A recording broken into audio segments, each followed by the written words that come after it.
SNES has always been seen as one of the best, if not the best, gaming console in history. I mean, with good reason, of course. With games like Final Fantasy VI, Earthbound, Super Metroid, and of course, the ever-popular Chrono Trigger. It's easy to understand why. However, it's needless to say that the SNES didn't achieve such success without hitting a few major bumps in the road. As such, here are the 10 games that managed to shun the reputation of the SNES. I'm E. Thompson and this is the top 10 worst SNES games of all time. Number 10. It's Wayne's World, party time, excellent! Some games are just so bad, all it takes is one good look for one to see why they get such a bad reputation. Wayne's World is a prime example, because the moment I started playing it, I really began to question whether I should just turn the game off, or continue playing it just to see whether I should have chosen the former option. And what do you know? This game really sucks. I mean, seriously. Does this really look like a game whose overwhelming silliness and quirkiness make it look interesting enough just to play it out of sheer curiosity? Nah. The answer is no, guys. Wayne's World is a game that doesn't need any explanation for you to understand how crappy it is. Because one good look explains everything very clearly. No.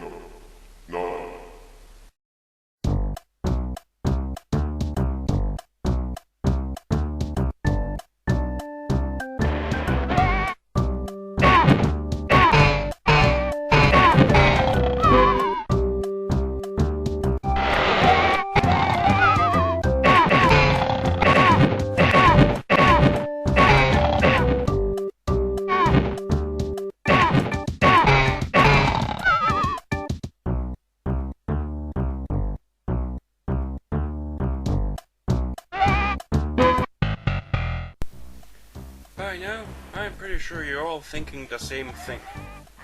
And that is that this game looks a lot like Wolfenstein 3D. Well, surprise! This game basically is Wolfenstein 3D. Except that here you don't shoot at Nazis with a gun, because instead you get to shoot at sheep with a slingshot. Sounds like fun, right? Well, trust me, it isn't. This is more of a joke than an actual game. And believe me, if you knew about this game's development history, you'd be laughing even more. Number 8.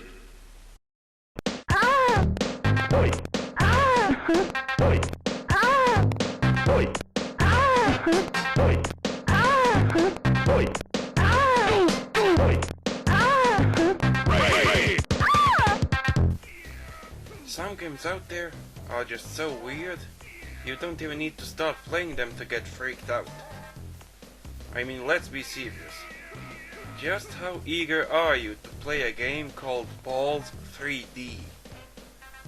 Because if the title itself managed to throw you off, you managed to save yourself a lot of trouble.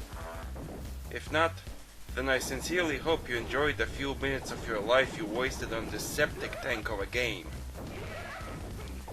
I seriously wish I could say something about this game, but I honestly don't know what I'm even supposed to say, because I cannot explain or describe something I can't even figure out what it's supposed to be. I mean, for the love of God, can you tell me what the hell is happening in this game? Because if you do, I sure as hell hope you're not seeing a bunch of balls flailing around the place. If that's the case, then congratulations. We've just discovered a new form of acid trip. But let's be honest now. This isn't the kind of game you'd want to play when bored out of your mind. This isn't the kind of game you'd want to play out of sheer curiosity. This isn't the kind of game you'd want to play on an acid trip. And come to think of it, this isn't the kind of game you'd even want to play in the first place. Number 7.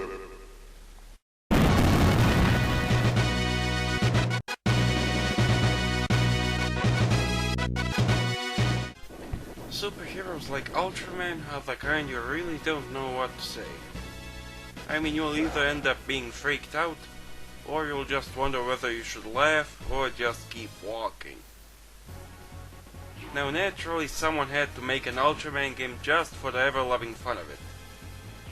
Yippee. As such, he gets to star in his debut title, Ultraman Towards the Future. Or, as I'd like to call it, Ultra Shit Towards the Trash Can. And trust me, that's more of a compliment, as you're about to see. Basically, this is one of the absolutely lamest fighting games I've ever played. As much as I'd like to call it a button-mashing disaster of a fighting game, there's just one tiny little problem. You see, the controls are so cumbersome that the entire gameplay boils down to beating your enemies senselessly, one punch at a time. And since this game doesn't even feature any actual combos, how long do you think it'll take before this game really starts getting under your skin?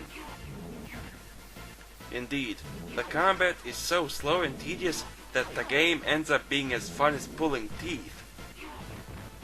And by now, does anyone really wonder why Ultraman's popularity never made it overseas until this very game? In conclusion, Ultra Shit Towards the Trash Can is just as much of a failure as is Ultraman's now deceased image. Number 6. Hey yo! Bebe's kids! You know, I think there should be a standard as to how much time it should take for a bad game to really start stinking. Because when you're playing a game like Bebe's Kids, you really won't have to wait long before the game really opens up and starts raining shit all over you. I'm dead serious. It only took me about 20 bloody seconds to see just why everyone hates this game so much. At first glance, it may seem like a pretty lame game with lame animations and lame visuals. But unless you've actually picked up a control and played it, you really have no idea how bad it is. The gameplay is just as slacky as the characters' slacky animations. Every time you press a button, it feels as if the command receives some form of error as it travels through the joystick's cable up to the console, which then starts suffering from some sort of retardation syndrome caused by this game's suckage, and as a result, it feels as if the controller itself misinterprets every single command you give the game, which causes it to lag and delay terribly. I'm not speaking in metaphors, guys. Playing this game is the equivalent of having a brain tumor, because the more I play it, the dumber I become. As such, I'll end this by saying that Bebe's Kids is just as fun as getting a prostate check. Through your mouth! Number 5.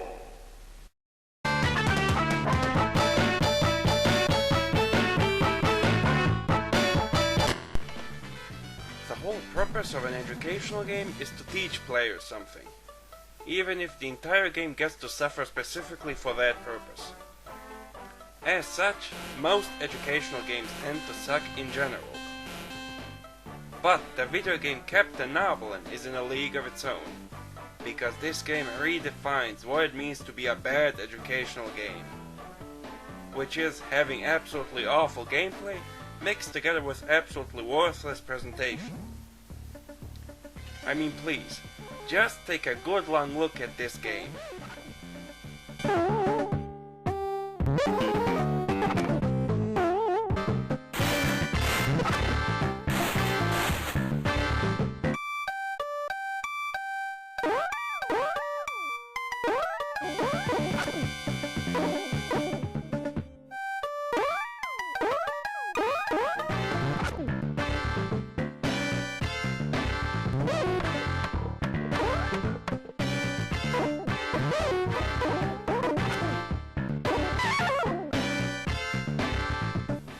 Now tell me, would you honestly want to get caught playing a game like this? Or should I ask, would you ever really want to play a game like this? Okay, let's cut to the chase. You play as Captain Novolin, a superhero whose powers derive from exercise and a healthy diet. Much like Sportacus from Lazy Town.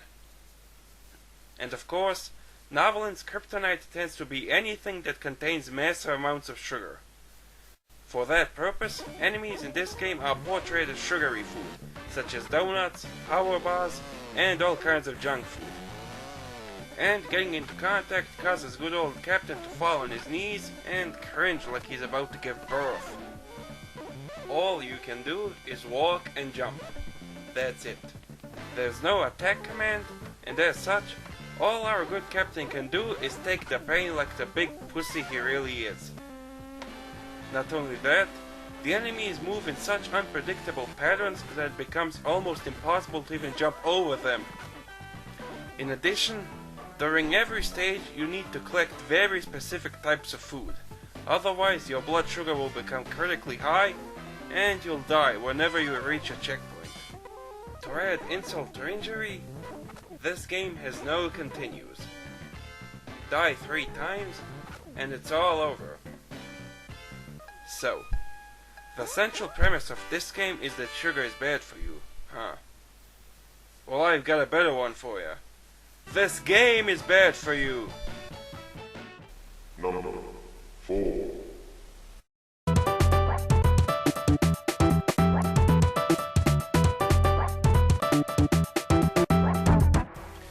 Well, you must have seen this coming, right? Let's just cut to the chase. Shaq Fu is simply one of the absolutely worst fighting games in existence. The controls are just complete and utter garbage. The moving controls are sluggish, you jump around like you're on the goddamn moon, and every single attack command is borderline unresponsive, making this game one of the most infuriating button mashers in existence. And that's basically everything I need to say about it, really. If you're still not convinced, then why don't you take a quick look at the website shaqfu.com, which, for your information, is not trying to make this game any more popular, but it's actually hell-bent on making this game non-existent. Indeed, there's an entire online community dedicated to destroying every single Shaq Fu cartridge that still exists. And there are countless videos on YouTube that show you many different ways how to destroy a Shaq Fu cartridge, ranging from cutting it in half with a saw, smash it with a sledgehammer, obliterate it with a lawnmower, burn it with gasoline, and pretty much any other method that can help undo the atrocity caused by this pathetic waste of a game. So please, do the world a favor and help rid humanity of this game's accursed existence. Number 3.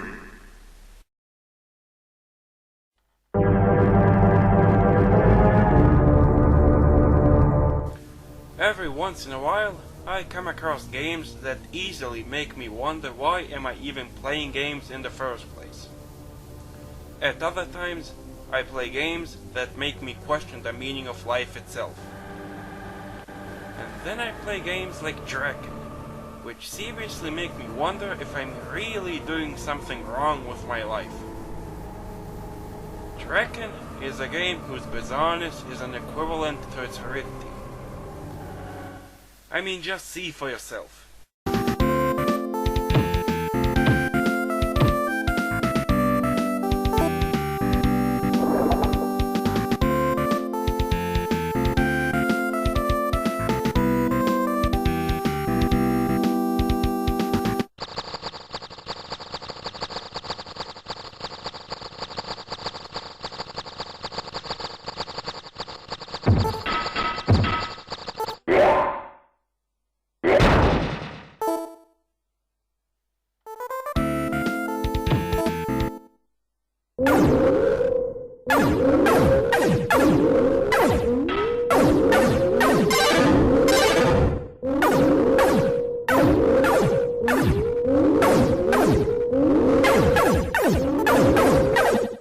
Now be honest. Do you have any idea what is going on in this game? I sure don't. I have no idea where to go. I have no idea what to do. I have no idea what's even going on. I have no idea what anything in this game even supposed to be. And I have no bloody idea why am I even playing this broken down mess of a game in the first place! I'm serious. I only played this game for about 2 minutes before it started raining shit all over me. And by now, I'm neck deep in shit.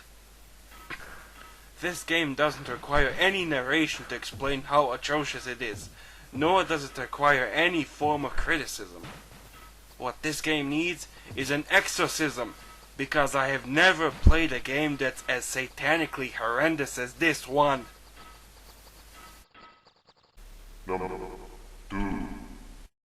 Man, we're on a roll with these bad fighting games, aren't we?